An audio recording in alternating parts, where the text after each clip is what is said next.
নমস্কার বন্ধুরা, আজকে আরেকটি নতুন রেসিপিতে তোমাদের সকলকে স্বাগত।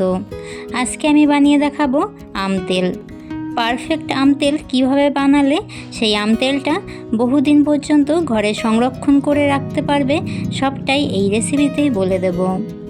আম তেল বানানোর জন্য এইখানে এই যে কাঁচা আম নিয়েছি, আর এইগুলো টক আম। আম তেল বানানোর জন্য টক আম এবং আমের আঠিটা একটু শক্ত হয়েছে সেই রকম ধরনের আম নিয়ে নিতে হবে। আমগুলোকে আমি আমার পছন্দের সাইজ করে কেটে নেব। আমের ভেতরের আঠির সাইডটা বেশ ভালো শক্ত হয়েছে। আম তেল বানানোর জন্য এই ধরনের আম নিয়ে নিতে হবে। আমের আঠিটা আর যেই পাতলা খোসাটা থাকে ফেলে দিয়ে আমি এইখানে আমগুলোকে একটু ছোটো ছোটো ডুমো ডুমো করে কেটে নিচ্ছি। আম তেল বানানোর জন্য আমগুলোকে লম্বা করেও কেটে নেওয়া যায়। এইখানে আমি সব আমগুলোকে একই রকমভাবে কেটে নেব। সব আমগুলো কেটে নেওয়া হয়ে গেছে। কেটেই আমি জলে ভালো করে ধুয়ে নিচ্ছি। আমের যেই কষটা থাকে সেই কষটা ভালোভাবেই আমের থেকে বের হয়ে গেছে। এবারে আমগুলোকে এই ঝাঁঝরির মধ্যে কিছুক্ষণ রেখে দেব। আমের যেই এক্সট্রা জল আছে সেইটা বের হয়ে যাবে।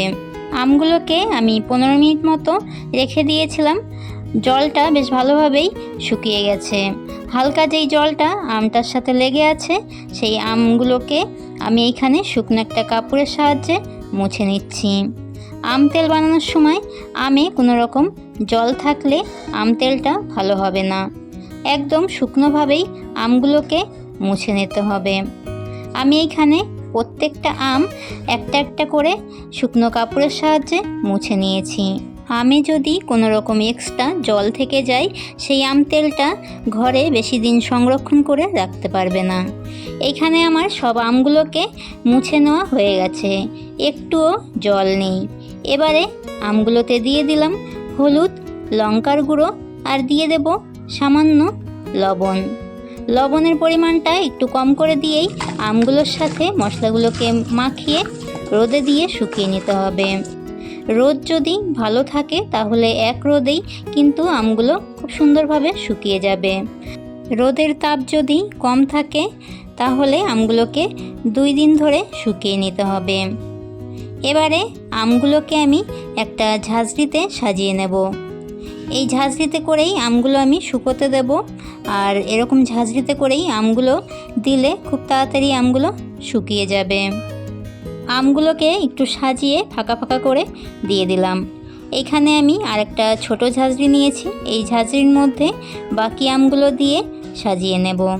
এইভাবে সুন্দর করে সাজিয়ে দিলে আমগুলো খুব সুন্দরভাবেই তাড়াতাড়ি শুকিয়ে যাবে। এবারে চলে যাব ছাদে। আমগুলোকে ছাদে শুকোতে দিয়ে মশলাগুলোকে করে নেব। আম তেলের মশলার জন্য এইখানে নিয়েছি গোটা জিরে, গোটা মৌরি, নিয়েছি গোটা ধনে, শুকনো লঙ্কা আর কয়টা তেজপাতা। এবারে শুকনো খোলায় সব মশলাগুলোকে একসাথে ভেজে নেব। মশলাগুলো ভাজার সময় গ্যাসের আঁচটা একদম লো ফ্লেমে করে দিয়েই মশলাগুলোকে ভেজে নেবে। ঠিক এই রকম যখন হয়ে যাবে তখনই গ্যাসের আঁচটা বন্ধ করে দিয়ে মশলাগুলোকে ঠান্ডা করে নিতে হবে। মশলাগুলো থেকে কিন্তু দারুণ একটা স্মেল আসবে। আর মশলাগুলো ঠিক এই রকমই যখন ভাজা হবে তখনই নামিয়ে নেবে। এবারে মশলাগুলোকে ঠান্ডা করে আমি এখানে মিক্সিতে মশলাগুলো করে নেব। আম তেলের জন্য মশলাগুলো একদম মিহি করার দরকার নেই কিংবা চেলে নেওয়ার দরকার নেই। জাস্ট একটুখানি মিক্সিতে গুঁড়ো করে যেই রকম পাউডার হবে ঠিক সেই রকমই কিন্তু আম তেলের জন্য পারফেক্ট মশলা। মশলাগুলোকে সাইড করে রেখে দিয়ে চিনিটা মিক্সিতে পেস্ট করে নেব। চিনির গুঁড়োটা আমি মিক্সিতেই করে নিচ্ছি যাতে আম তেলের সাথে চিনিটা খুব ভালোভাবে মিশে যায়। আমি সন্ধ্যাবেলা আমগুলো নিয়ে চলে এসেছি। সকালে আমগুলো শুকোতে দিয়েছিলাম আর আজকে এত রোদের তেজ আমগুলো এক রোদেই খুব সুন্দরভাবেই শুকিয়ে গেছে। আমে কোনো রকম এক্সট্রা জল নেই, আবার আমগুলো বেশিও শুকিয়ে যায়নি। একদম পারফেক্ট আমগুলো শুকিয়ে নিয়েছি। এবারে আম তেলের জন্য তেলটাকে রেডি করে নেব। আম তেলের জন্য কড়াইতে দিয়ে দিচ্ছি সর্ষের তেল। তেলটাকে খুব ভালো করে গরম করে নিতে হবে। তেলটা যখন খুব ভালোভাবে গরম হয়ে যাবে তখন ফোড়নে কয়টা মৌরি দিয়ে দেব। মৌরিটা তোমরা দিতেও পারো আবার নাও দিতে পারো। আমার আচারে মৌরিটা খুবই ভালো লাগে আর মৌরির স্মেলটা দারুণ, সেই জন্য আমি আম তেলে কিছু মৌরি ব্যবহার করলাম যাতে তেলের স্মেলটা সুন্দর থাকে। এবারে তেলগুলোকে ঠান্ডা করে নিয়েছি। খুব ভালোভাবেই তেলগুলোকে ঠান্ডা করে নিতে হবে। তারপরে শুকিয়ে যাওয়া আমগুলোর উপরে তেলটা দিয়ে দেব স্বাদ মতো লবণ আর দিয়ে দেব আগে থেকে করে রাখা মশলাটা। লবণ আর মশলাটা দিয়ে আমি ভালো করে আমগুলোর সাথে মেখে নেব। আম তেলের পরিমাণটা বেশি করে দিতে হবে। আমগুলো যাতে তেলের মধ্যে ডুবে থাকে সেই পরিমাণ তেলটা ব্যবহার করতে হবে। দেখো আমগুলো সুন্দরভাবে তেলটার মধ্যে ডুবে রয়েছে। এবারে এই আমগুলোকে আমি এক রাতের জন্য এইভাবেই রেখে দেব। সকালে চলে এলাম আর এক রাতেই দেখো আমগুলো কতখানি মজে গিয়েছে। এবারে আমি চিনিটা আম তেলে ব্যবহার করব।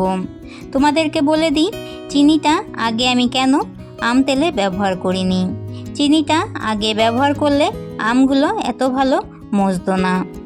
মিষ্টিতে আমগুলো একটু শক্ত হয়ে থাকতো, সেই জন্য এক রাত আমি আমগুলোকে এইভাবে রেখে দিয়ে পরের দিন চিনিটা দিয়ে রোদে দেব।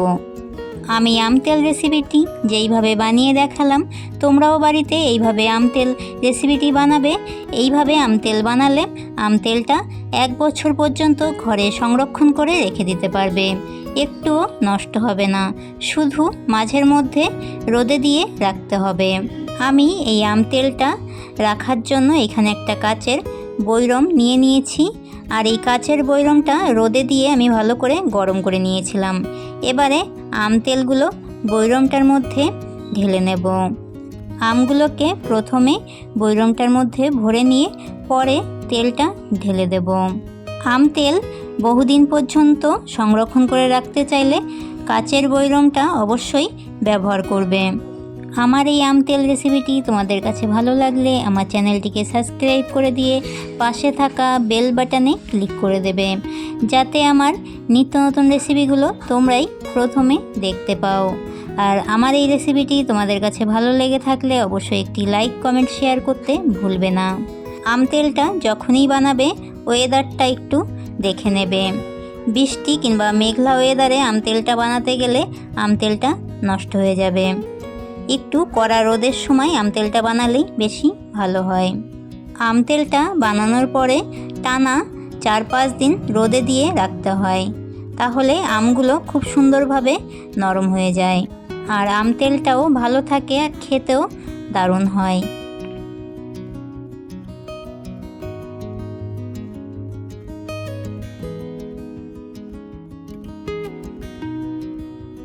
আম তেলটা কাচের বৈরমে ভরে নিয়েছি, এবারে রোদে দিয়ে রেখে আসব।